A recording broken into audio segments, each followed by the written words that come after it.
Hello, আজকে আমার weight loss চ্যালেঞ্জের ডে 8। আজকে সকালটা গরম জল লেবুর রস দিয়ে শুরু করিনি। আজকে সকালে একটা ফ্যাট কাটা ড্রিঙ্ক বানিয়েছিলাম, যেটা বানাতে একটা সসপ্যানের মধ্যে 1 গ্লাস জল নিয়ে জিরে, মৌরি আর জোয়ান গুঁড়ো নিয়ে ফুটিয়ে নিয়েছিলাম। 2 মিনিট মতন ফুটিয়ে এটাকে আমি ছেঁকে নিয়েছিলাম, আর এর মধ্যে দিয়েছিলাম 2 চামচ মতন ভেজানো চিয়া সিডস। আর হ্যাঁ, অবশ্যই লেবুর রসটাও দিয়েছিলাম। এটা ভীষণ ভালো একটা উপকারী ফ্যাট কাটা ড্রিঙ্ক। আগের দিন যদি কোনো হেভি বা রিচ খাবার খেয়ে থাকো, পরের দিন এই ড্রিঙ্কটা কিন্তু তোমাদের খুব উপকার করবে।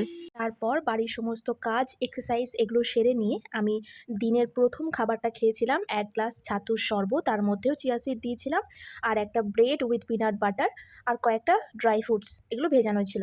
তারপর দুপুরের খাবার তৈরি করে আমি বসে পড়েছিলাম খাবারের থালি নিয়ে। আজকে ছিল ভাতের সাথে মাংসর ঝোল আর কাঁকরোল ভাজা আর ঝিঙে পোস্ত, তার সাথে লেবুও নিয়েছিলাম।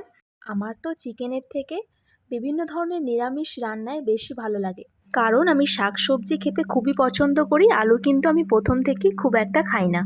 আজকে চিকেনটা কিন্তু আমি অনেকক্ষণ ম্যারিনেট করে রেখেছিলাম ফ্রিজের মধ্যে, তার ফলে চিকেনটা খুব ভালো জুসি হয়েছিল এবং খুব কম তেলেই রান্নাটা কমপ্লিট হয়ে গেছিলো।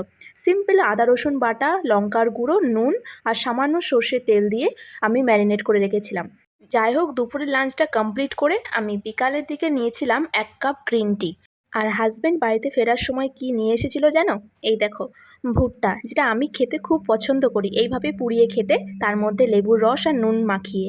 যারা ওয়েট লস করছো তারা স্ট্রিট ফুডের মধ্যে এই ভুট্টা পোড়ানোটা খেতে পারো। এটা একটা হেলদি অপশন।